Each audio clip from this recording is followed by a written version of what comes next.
our boomers are aging better and longer, and that means you're going to want to be able to offer them products that are also going to be stylish. So you're going to see a big trend in those handicap accessible bars that are going to be more tied into your furniture styling.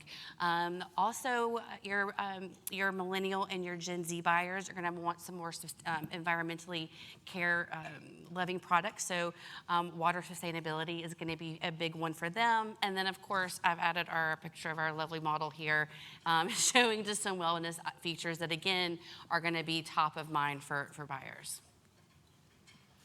Shifts that are going to matter in the kitchen that you're going to see, and I think we touched on it very briefly, is storage. So the addition of working pantries, pull-outs, sculleries, those big prep areas, again, kind of going back to that luxury detail, kind of ties in with that, is being able to have that prep area to keep that mess behind doors so that when you are entertaining, you're going to be able to have that. So storage, we talked about with the island, again, having that place to hide all of that dropped off mess is going to be crucial. And again, your millennials and your Gen Xers, your Gen Zs are going to want sustainable products. So you're going to see the trends for composite products, composite granites, composite quartzes is also going to be incredibly important coming up. Again, we talked about it, just a minute, touched on it, but the coffee table island, this is definitely a trend to look at. Enlarging that island space, making it either maybe a two-tier where you have your workspace and then you could have your traditional seating element around it, or making it larger to where you are, eating at it, you're working at it. I can tell you that the only time that my personal dining room is used is at Christmas and Thanksgiving. We work, live, and eat at our kitchen island, and I think that that's something that's becoming more prevalent around your buyers, especially our new buyer profile that's coming to the market.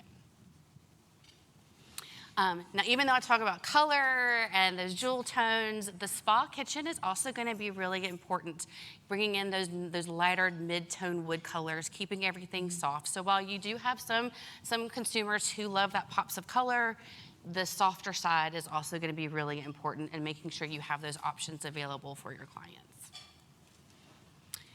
Also the artful kitchen. This is again kind of tying into those pops of color a little bit, really bringing in a sense of personal touch.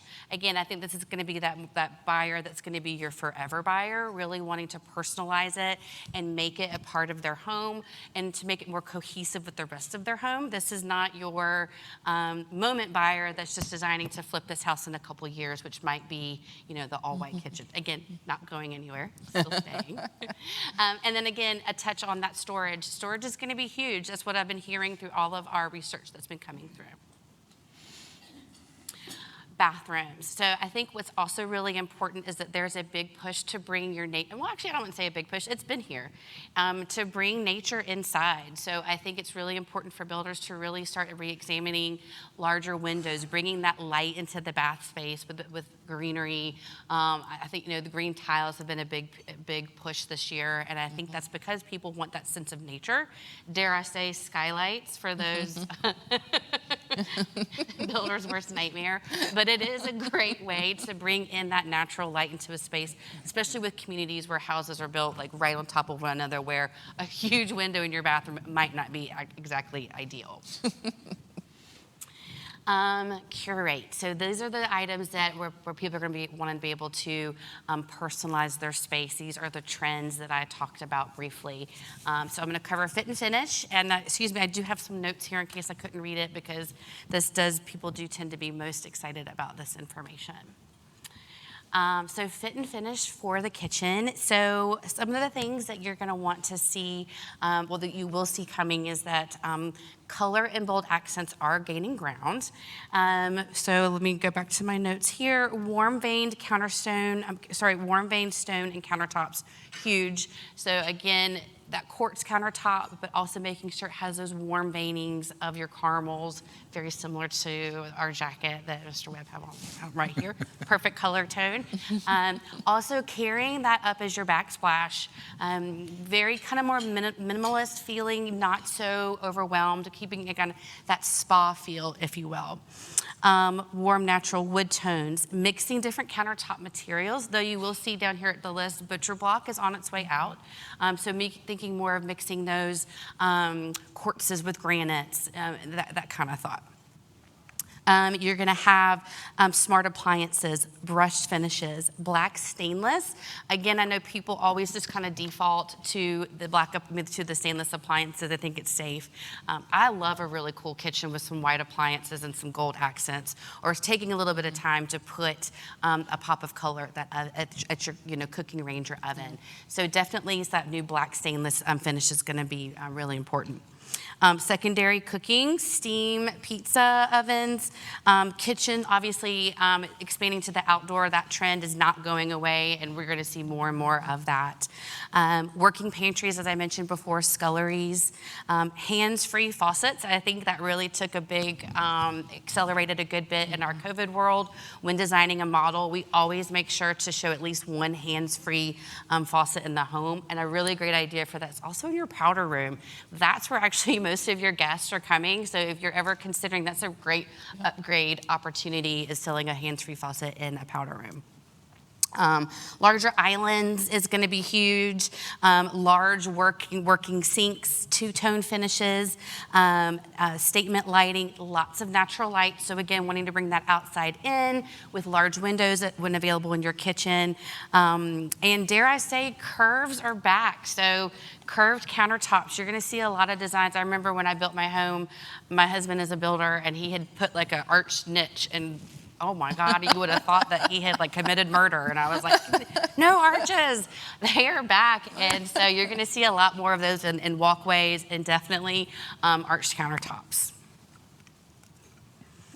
And I'm sorry, I didn't say some of the things are going to stay the same. So let me do that real fast. So things, they're going to stay the same in the kitchen. Your organic natural styles, seamless induction cooking, charging stations, those are here going to be to stay. Waterfall islands, cabinets without hardware, keeping everything seamless, easy to clean. hardwoods in the kitchen, composite sinks, and then matte black. Those finishes are definitely here to stay. And then things that you're going to see less of will be your traditional design, U-shaped islands, open shelving, which kind of makes me really sad because it looks really great in a model, but I think functionality-wise in a home, it's not so great, especially when you've got like 3 kids under 5. That's just a nightmare. And then, believe it or not, farmhouse sinks. Those are going to kind of be on the way out, so you'll be seeing like less of those. For our cabinets, so again, I'll say it again, while white is continued to be a popular choice for kitchens in 2023, we can expect to see kitchens to get a bit more color in the new year. Painted finishes such as blues and greens, warmer, lighter wood tones are also going to be popular. Pull out. So again, storage. I have heard so much about storage in our trend research, and I think it's really something that you got to listen to. Hidden hinges, again, for that seamless look. I think that also kind of goes back to that cleanability. Touchless electric hardware cabinets, so cabinets that you can touch and open without having to have that hardware. Outlets inside of vanities, keeping everything nice and concealed. I think, again, that kind of goes back to that cleanability issue of in your bathrooms and sinks, like having everything just kind of hidden and concealed. Gold finishes, and then panel-ready appliances. Again, keeping that just consistent overall clean feel is going to be incredibly popular. Also, shaker style cabinets are here to stay, but that is going to change a little bit. You're going to see a lot more styles coming with a beveled accent. I think while everybody wants that clean shaker look, while the raised panel cabinets are out, there is going to be a turn of that style. Things are going to stay the same in cabinets. That's going to be painted white cabinets as your neutral. Your shaker door styles, flat panel door styles aren't going anywhere. Transitional design, so those people who are a little bit more on the modern side but don't really want to go that far, so kind of meeting in the middle. Colorful accents, light countertops, and then quartz countertops, and then of course your hidden hoods, like not having it to be like your bright out in front stainless hood, keeping those cabinetry styled hoods aren't going to really go anywhere. And then things are going to go away, which I think what this is that these are trends for coming up in 2023 and a little bit beyond, where I think when you're researching people, it might be people that haven't bought a new home yet and are like want that white and gray combination, where we're seeing that that's actually going away. So that was going to be something you're going to see less and less of. So I think it just depends on. It really does. Yeah. And then raised panel doors, ornate, and then open shelving. And then for our bathroom, so again, luxury baths are going to be remaining a priority this coming year. Some of the things that you're going to see are going to be nature-inspired hues. People are going to want bright windows, again, to bring in the natural lights. Freestanding tubs, again, are not going to go anywhere. Just you'll see on the list as less as the Whirlpool tubs. I think it just comes down to cleanability. It's just they can kind of get kind of gross. If you've ever looked to shop at a new home and a Whirlpool tub's been in there for 20 years, it's not good. Dual showers, rainfall shower heads, again, are going to be very predominant.